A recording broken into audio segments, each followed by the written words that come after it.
All right, morning, everybody. It is February 18th. So is it Tuesday? Yeah, Tuesday. And we're going to do a quick little recap of what's been going on, both outside and inside Boss. I got starting off with Steve, and we're going to bring on two other important guests in a few minutes. We're going to try to do this real quick, 10 minutes per person. So, Greavy, how's it going? Brandon. Good. All right, so what we're going to do is I want to talk about where we're at with this bismuth.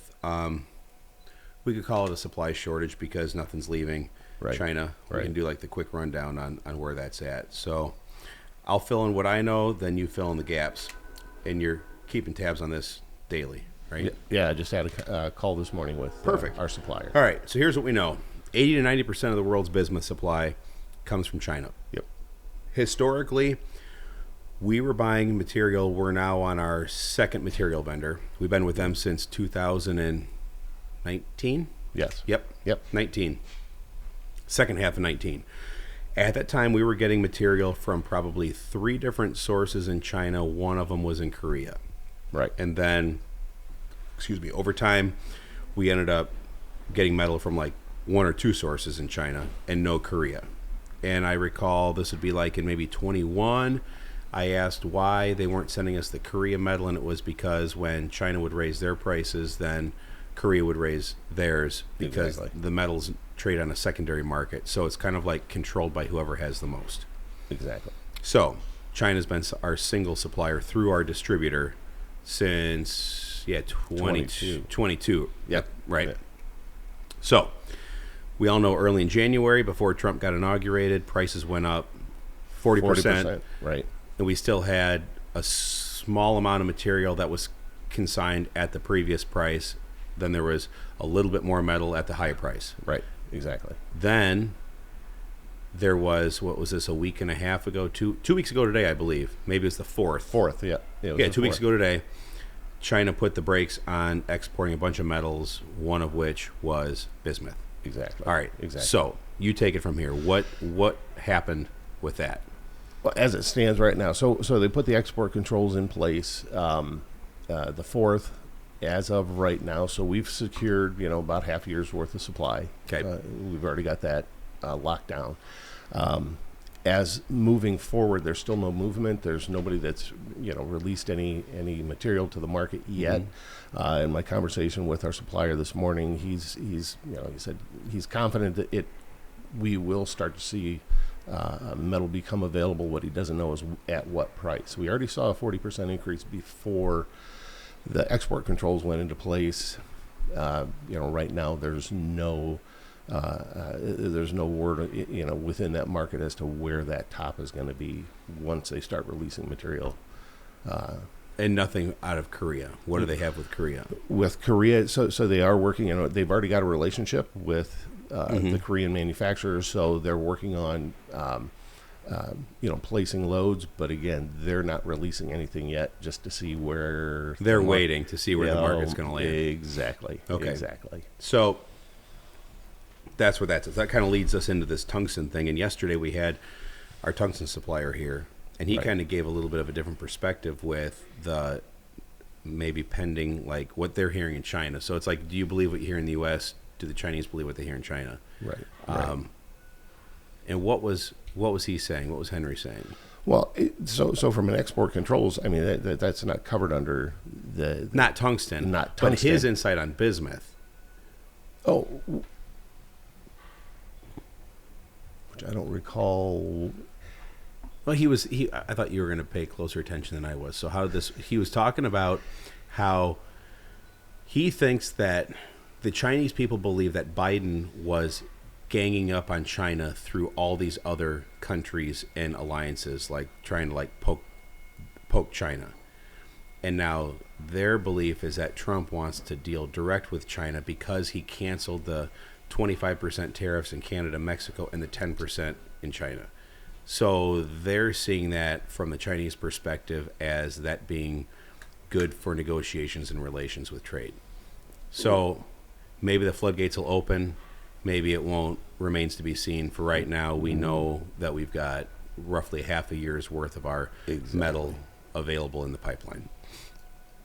So pivoting to tungsten then, this whole thing with the Department of Commerce and the International Trade Administration, this was new. What we just heard yesterday. Right. So apparently, what's been going on last summer, we were contacted by a DC-based law firm that named Boss. They got a paper that there's a company in the United States that used to import, from my understanding, bismuth shot from China. Then they decided to make it. Right. Then they realized it was too hard or too expensive to make here in the United States. So they ended up getting lawyers and the government involved and ultimately had a decision that came down where now there's a tariff on imported tungsten greater than 18.5 grams per cubic centimeter, so 18.5, and that tariff is 78.4%. Right. So basically, your tungsten shot coming in, like TSS as it is now, 18.1 gram per centimeter, is going to be not quite double. Right. Right? Right. So what's going on is the Chinese are going to respond one of two ways. They're either going to send it out in a almost completed but not fully completed form down into Vietnam, where then it'll get sent in the United States free of the 78.4, but it'll still hit like the same 9% that has been forever. Right. Or they're going to lower the density to 17.49 or 17.5. Right. So it's outside. They're in compliance, yeah. Exactly. So that's where that stands. We've got your tungsten's either going to become more expensive or the density is going to drop. We have all of our 2025 production, what you've got coming in, should cover our projections for 25 exactly at 18.1. Right. And I don't see many people kind of doing that circumventing deal, because by the time you end up, even though they say you can put it on a truck or a rail car to ship it into Vietnam to end up putting on a boat, I just don't know. I don't see that happening. I kind of see TSS now being like 17.5. Right. Right. But what we're going to do is we're going to have a sample of that, I think next week. We're going to mix it. So we're going to have unplated shot at 17.5 mixed in with plated 18.1. And the plating we're putting on is like 5 millionths of it. It's immeasurable, right. And it's not going to affect the density at all. So we're going to mix it in a couple shells, shoot ballistic gel, and see if there is a difference with that depth of penetration. Sure. I don't think it's basically through, was it 3%? No, it's 6%. No, we count 3.33%. Yep. So you're 96.7% the density. And like I said, once you go above steel and you start hitting that number 10 number, once you're around number 10, you really don't see any significant increase until you get to like that 15 and then 18. So 19.5 is going to be fine. I have no problem calling it still TSS at 17.5. Yeah. Not a worry. So that's kind of the update there. So tungsten shot's probably going to end up getting more expensive, or density is going to drop, unless some of these foreign producers, hire a law firm to lobby to get that changed, which I don't see happening. And then bismuth is 6 months. We got 6 months guaranteed. We know what that's going to look like, right. Even though it's going to be more expensive. That the second half of that metal. So then there's probably going to be price increases that are going to have to be implemented to cover that 40% increase, even though right. it does it's not going to be 40% more on the ammunition. It's just the amount of shot. Exactly. Right. But again, we're going to work through that, and then later on here, we're going to be talking to Megan. She's going to talk about pre-orders and how we're going to move forward with that to kind of deal with this. Right. Right. Anything else you got? Metal? No updates? Everything else? Everything else is good. Okay. Yep. Cool. Well, thank you. Now we're going to get Kaylin on here. We can keep this rolling. Come on, Kaylin. Let's work quick. You need a water? No? Oh, man.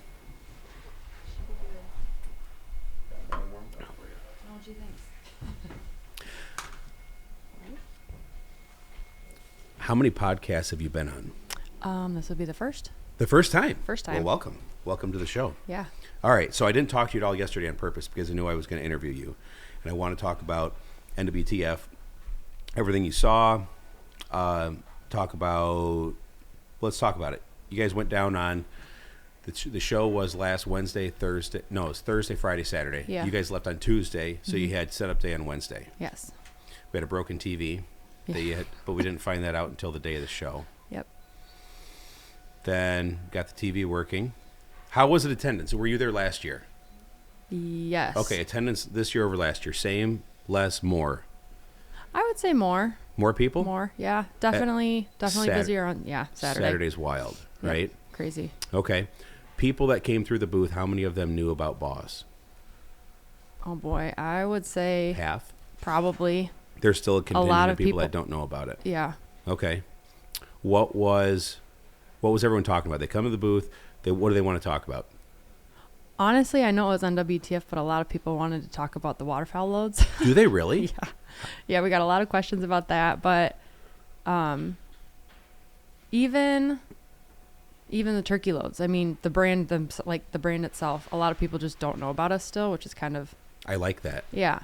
I like that Yeah, because you don't really realize it till you're there and people are asking those questions and you're like, "Oh." yeah? Yeah. Like, who are you guys? Never seen you, never heard Right. you. Right. But they've been coming there every year. So it's kind of weird, right? Like when we run a magazine ad, you'll run that ad like 3 or 4 times and then people won't recognize it until they're like in that mode. Right. So we think we're doing things a lot, And but right, and where we're Yeah. at, we're on. Everyone walks through when they first get there. They walk past our booth, unless they make like that first turn to the right when they walk in like the 1st block. We're right there in the 2nd block still, right? right, yeah. So the same people are walking through every single year, but yet they don't realize that we're there. And yeah, but we're only 8 years old now. But that's cool. All right, what did you do? What was the most fun thing the entire weekend? Oh boy. Did you guys go out Yeah. downtown? Well, so yeah, first night, nothing fancy. Had a takeover at Riley Green's Duck Blind Bar. Is that on the Strip? It is not. It's like kind of off the beaten path, not far from it.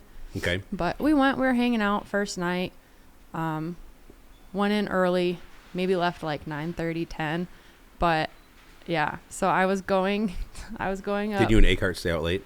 No. Oh. No. That's what I mean, like going in early. So closing out my tab or whatever at the back bar, and I'm standing there, and maybe 5 feet from me, I just like see this guy, and I turn and look, and it's Riley Green himself. At and his I own was bar. like, yeah, which I wasn't expecting. But then in my head, I'm like, okay, you got to play it cool. Like, you can't be weird. So Fangirl. did not play it cool. Like, I saw him, he looked at me, and I like went like this, and then I just like slowly like looked away. And then he came up like behind the bar and was talking to the guy next to me, and like there were grown men like pushing me out of the way to shake his hand. And I was just like, don't look So at you him. had like a don't be starstruck weird moment? No, kinda. Yeah. Not little really. bit, like he looks a fangirl? lot like my brother, so it's kind of hard Tristan? to like. Yeah. Really? Yeah. Oh. Tristan just has like bigger eyes. So why'd you give him a weird look if you kind of recognized him and knew that he looked like your brother? I don't know. I just. So that's Friday. That was Wednesday night or Tuesday night?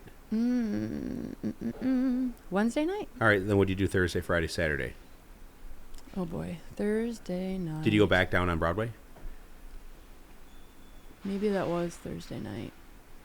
One of the nights there was a shin party, so we went to that. Yep. Saw Macy Watkins, her and her fiance Slade. They sat with us for a little bit. Yep. Is that's the girl that Matt Robertson took to the Bassmaster Classic dance before he got engaged? Yep. Okay. Yep. Okay. So she retold that story to everyone there who didn't know that, but Dirk and I knew that. Yep. Nothing wild and crazy then either. And then the next night was Luke Combs Bar, Category 10. Where's that at? That's on the Strip. That's on Broadway. Was that a late night? Midnight. Oh, you guys dialed it back. Yeah. Yeah. The Uber was crazy though, going from. How much they hit you for on the Uber? 90. One way. Yeah, crazy. Yeah. All right. So what else? Everything was good. Like tear down, set up, all that wasn't that. That place is hard to get in and out of. Like the I was gonna go down, but on Saturday, but they were forecasting like 4 inches of rain that day. Right. Everything flooded. Like Nashville's flooding right now. Not good. I had my Crocs. They got 7 or 8 inches of rain between Friday, like Thursday and Saturday, or Friday and Sunday. Yeah. Bad. So needless to say, I didn't make it down there. Right. But I know that's a stressful one, like loading up, because It really wasn't that bad. no, Where our booth is, the door is it's a right back straight there. shot to that back door. Yeah, but you still have to be able to get your trailer and, but everything's on wheels. So you just push it all out to the parking lot. Nice. All right. So it was a good show. All told, were people worried about like metal shortages? Have they heard about all that stuff yet? We did get questions about that. Yeah. Yep, we got a couple questions about that for the people who've been paying attention to that kind of thing. Yeah, and they're concerned. Yeah. Yeah. Yeah, so am I. All right. Cool. Yeah. So now what? What are you working on now? Oh boy. Now it's. Mason says don't tap the table. He gets mad when you tap Oh, the table. sorry. You can put my tap the hands table. in- That's okay. I'll put my hands under my lap. You're I'm so allowed. Sorry. You're allowed to tap. Now it's just back to same old social media stuff. Next show. What's the next one? Technically Bassmaster, And March that's 23rd. okay. That's in Fort Worth, I think, this year. You guys driving? I'm assuming so. Hmm. Road dogging it. Okay. Yeah. All right. All right. Well, cool. Yeah. What other shows are we hitting that you know of? Bassmaster, then what? I'm giving you a quiz. Squad Fest, Delta, which are both, I think, in July. Yep. And then Shin Film Festival. Yeah, like October. Mm-hmm. And then I think Easton. Easton. And that rounds it out, yeah. I think so. Oh, Green Bay. The Green Bay show. Oh, Oshkosh. Yeah. Yeah, Oshkosh. Yes. Yeah. Yep. All right. Yeah, Okay. I never go to that one, so. That's just a one-dayer. Yeah. Okay. Yeah. All right. Well, cool. So if anybody that first time they see Kaylin, because it's the first time you've been on the podcast, tell everyone what you do. Besides go to the trade shows and see famous people on Broadway. Give them awkward looks. Yeah. I am a marketing specialist is my title, but I kind of help with like the photography, in-house photography, product photos, yep. that kind of stuff. Ads. Yep. Design layouts. Mm-hmm. And then spread good cheer at the shows. Mm-hmm. Cool. Yeah. All right. Well, thank you. That wasn't Yeah. bad, right? No, No? I was No? pacing for a while, but I'm okay now, I think. Yeah, you just do it once and the next time it's going to be easy. Yeah. All right. Cool. Well, thanks, Kaylin. Yeah. All right. That was the NWTF update. Now we got Meg coming on.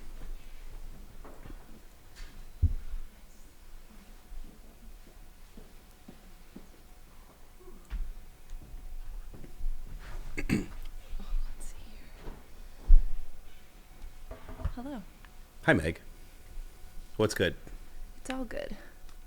So, how many of these have you been on that have been public, like made public? I actually think this is my first one. Here. I think. Well, we've only done like 3. But then you did Big Yes. Honker. Remember I when you did. got drunk before the Big Honker? I did. Yeah. That was October Of of 19. 19. You did it a year 19. after I did it. Yes. Yeah. Yeah. That was fun. We need to do an episode with them soon. So Meg was nervous when she was. did this one. By this time, she'd come to know the Stanfield just by talking to him. I don't think you'd met him in person yet No. at that point. So they wanted Meg on there because, you know, Meg kind of was like the face of a boss there for a while. Like when we only had her in customer service taking the orders. I think Lisa started helping in 2019. I think so. Yeah. Late. Probably in the season. So Meg said that they wanted Meg on the podcast, and she's like, I don't know what to do, this, that, the other. I'm like, Meg, it'll be fine. I'm going to make you a margarita, and you'll be good. So I went to the gas station. Did I even have margarita mix? Yeah, but it was not very good. No. It came from the gas station. I Yeah, think. it was. Yes, it was. I bought a tiny bottle of Patron. I got a styrofoam cup full of ice, and then whatever BS margarita mix they had. Meg downed that whole thing, and she was doing the podcast from my office at Ultraseal, and then I heard the F-bomb starting to drop, and I'm like, oh, she's good. She's good. She came out of that laughing, smiling, didn't give a shit, and it was an awesome podcast. So you guys should dig back deep and look for the one in 2019 when Meg did the Big Honker. I should probably go back and re-listen. Yeah. It was like an hour. I was afraid I wasn't going to. Well, that's what they last. want you on there for an hour. Yeah. And I think our That's good. format needs to be like 30 minutes or less, like get in, get out, call it good. Good. Unless there's something really deep to dive into. That's true. So that said, one of the things that I think like the common, it always happens in February. For the last 3 years. I didn't yes. realize that. So for the last 3 years, we're talking about pre-orders and like supply issues and shortages. And I'm almost starting to think that like, we're not, believe us, we're not making this shit up, but it always seems like that, right? Yeah. Like every Yeah, you February you need can to- count on like the whole scare thing. And really all it is us being very transparent when we communicate what we know at the beginning of the year. So let's go back. 25, 24, 23. 23 was right after, was that when Ukraine started in the fall? Yeah, because 22 Yes. was a decent year to get powder. Mm-hmm. Then we had our orders for 23 set, and we hardly got, we didn't get nearly what we wanted. Correct. And then 24 got even worse. Okay, so 23 was a powder shortage. 24 was the ongoing continued powder shortage. And 25 is like, I don't have the powders that, I don't have all the powders I need. I've got a ton of powder, but it's like weird stuff. And that's kind of like this COVID, I call it my COVID powder.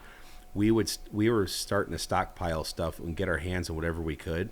And we really didn't have like a defined purpose for it. So like in COVID, we got this really hot powder that we ended up using for Stinger. We're going to convert that for this target load. So Cool. that's going to end up keeping everything rolling for like the off season, get a new product out there, non-toxic steel, low recoil, 1200 foot per second trap load that we're going to price as economically as possible to play with the big boys, to at least just have a product that we can manufacture and get out. Then we've got a lot of inventory on really, I bought a bunch of odd lot powders that are like slow burning powders that we had prior to launching Steel Reserve. Come to find out we can use those in Steel Reserve. Cool. So we've got those. Then some really slow powders that we're still able to use that I can make work in 3-inch War Chief, 3-inch, I can't use 3-inch Legacy. 3-inch War Chief, we can use some of these slower powders. So the main like lifeblood powders that we use, we haven't been able to get for like 2 years. And we'd get like, if I order 12 loads, one a month, I might get 3. So then what we're always doing is we're like playing the inventory game on what can we lower stock on so we can increase stock on these SKUs. And we're always looking at the data like, hey, last year we sold this many cases of this. So that's kind of where you go. But now that we've got that and we've got this metal thing that may or may not work out, I can tell you this. We're not going to end up getting that metal at a cheaper price than what we paid for our last lock-in like 6 months ago. Fair. So ammunition is not going to be cheaper tomorrow. It's not going to be cheaper in 6 months. I don't see that happening. I could be wrong, but I it's doubtful.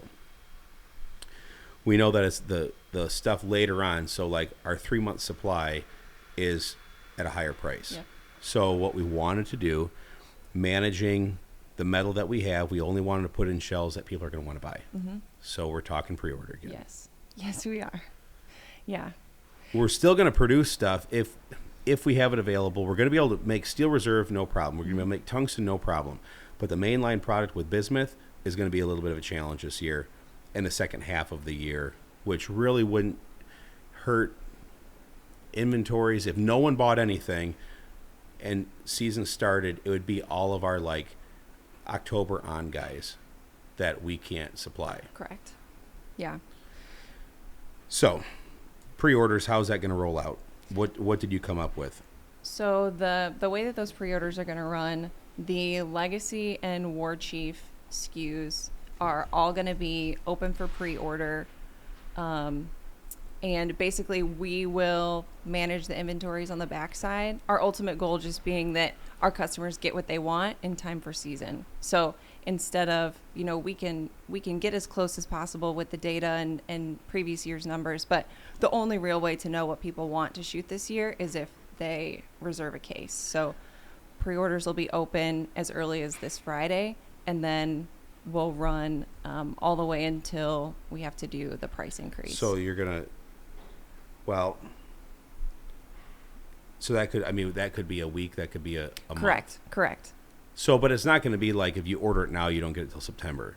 Right. Production will start immediately once the first bulk of those orders come in. I guarantee you one of the first ones that people are going to want is going to be like Legacy 3-inch 3.5. Yes. Right? And Yep. then like War Chief 3.5. But we just want to make sure. So before we start, putting stuff in a bunch of things that people don't want, we're going to be very smart about it. We've been burning down our inventories here and just getting everything, like setting the table to make sure we roll this out as efficiently as possible. And one of the things that we're doing too is the less inventory we can carry that's financed, because, the ammunition business doesn't have massive margins that, like, we're not like oil sheiks, right? So you got to operate with debt as a startup, and we're still growing. Mm-hmm.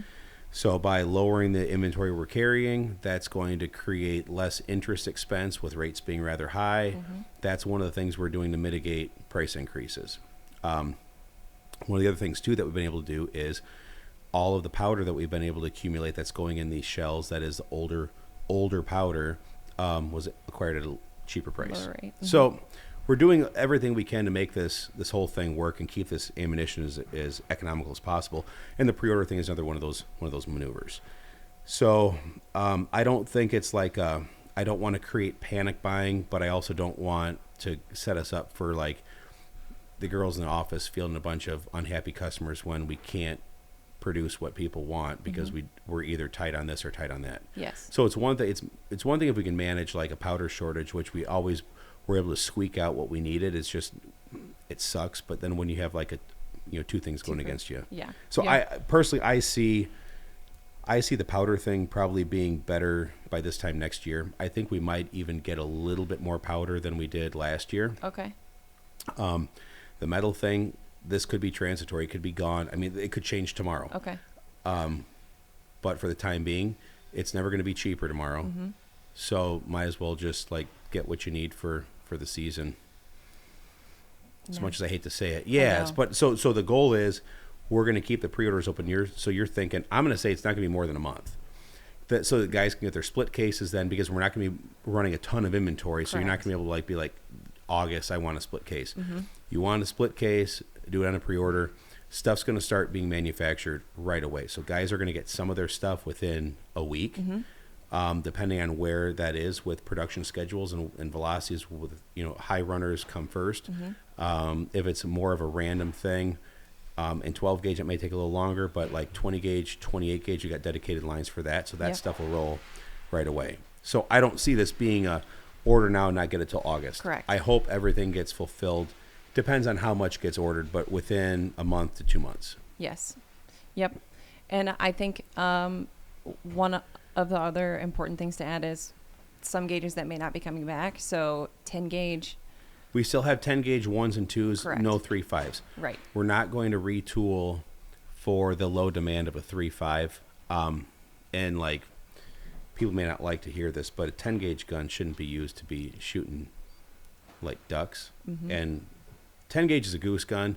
If you're going to shoot a 10 gauge, you're not going to be shooting stuff inside the decoys unless you're blowing stuff up. But again, 1s and 2s, until that stuff's gone, I really don't have any interest in making 10 gauge. It's not economically viable given the limitations of what we have with powder and everything else. And then taking a week to reset a line and move everything back and forth, we can't do it this year. Right. So 10 gauge is going to be pretty much gone. It's gone. Yep. Yes. For this year. Okay. Other than that, I think Stinger, you're that's still it. keeping Stingers?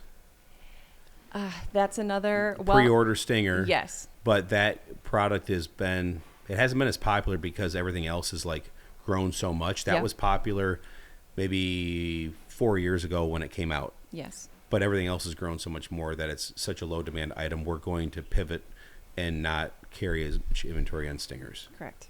Everything else, so 10 gauge Stinger is the only two that are going to be kind of iffy. Yes. As Even far on as pre-order, we're not replenishing. pre-ordering any of that stuff. Correct. Okay. Correct. Those will Okay. just be in stock till Yep. they're gone. Yep. Yep. Okay. So that's the other thing too. With us carrying less inventory, you may get to a point where if you don't want to do the pre-order, you may get to a point where you see what I shoot 3-inch 3.5s. We may not have them in stock. It's not like it's going to be restocked tomorrow. So you might want to look for an alternative. Shoot a 4, go 2 3/4 3.5, go up to War Chief. Just kind of move around, explore other stuff we have available. Everything works really, really well. Yeah. It's just that you may have to be a little bit more selective about what you're going to shoot if it's something you don't want to get on right away and you don't want to spend the money. I totally get it.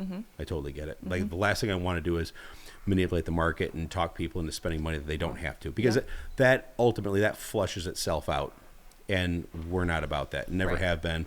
But I'm just hoping for 1 year, where we don't have one struggle or another, because we've been really good at stringing these things together and 8 years of growth struggles or supply issues or one thing after another, that we got to have something swing in our favor eventually. But I'm not bitching.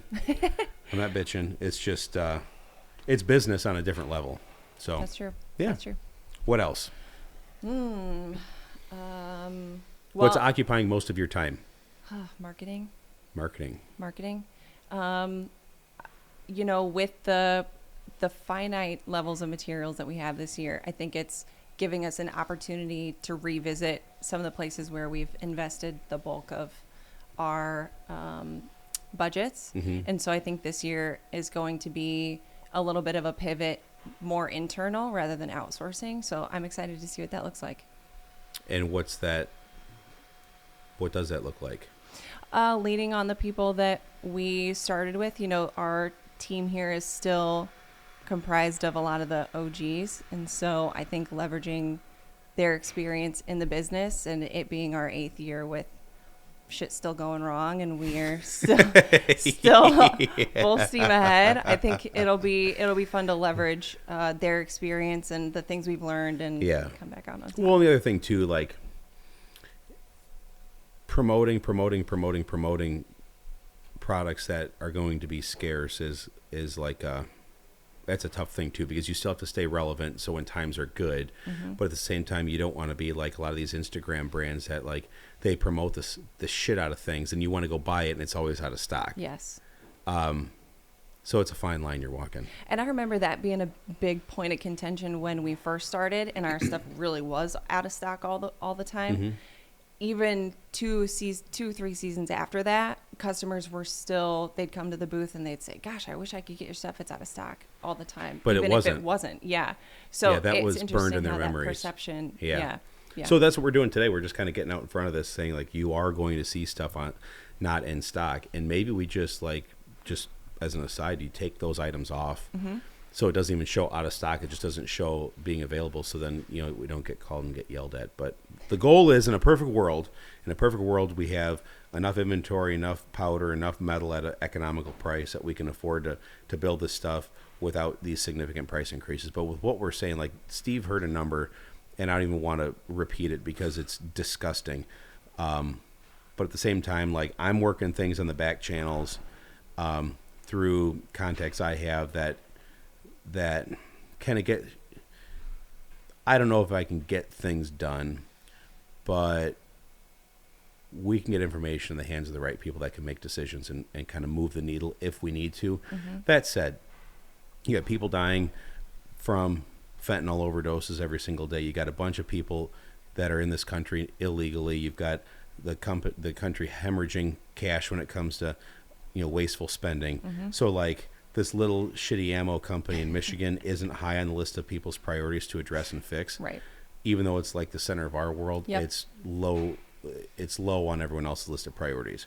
But what I can say is, when you look at the amount of bismuth that gets imported in the United States, we are almost a majority of that. So there is concentration there, which also leads me to believe that maybe this shortage, or the controls that they put on exporting it, all the other metals that it ties along with are related to production of ammunition. Okay. Like government, military grade stuff, munitions, not non-toxic shotgun shells. Right.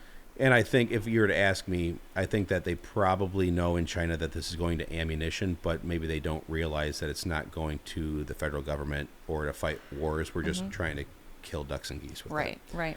So that's where I'm thinking we might be able to You think it'll make a be difference. the form of like an application process? Well, that's what Steve said. There's an Okay. application that the people who importing it have to declare what it's being used for. But even then, no one's seen the documents. China's just coming back from Chinese New Year. They made that announcement during Chinese New Year, which was very odd. So there's a lot in the air that here's my worry. We've always been so good at getting in front of these issues, telling our customers about it. Mm-hmm. If we wait until everything settles, what are we going to have left? Right. And we're trying to run a business, and we're trying to supply a very loyal customer base. And maybe it's a little bit knee-jerk, but it's always worked well in the past. It's resonated with the audience. and it's something that we're going to keep doing until we see otherwise. And I really do think that the message is always very clear. It's always well communicated and timely, and I think that's what people like. So Agreed. we're going to keep doing it. We'll see. Yeah. So anything else? I don't think so. No? I think that's it. Fair enough. Yes. We'll call it good. All And right. as soon as we know more, we'll let you guys know. But in the meanwhile, look for pre-orders to open up towards the end of the week.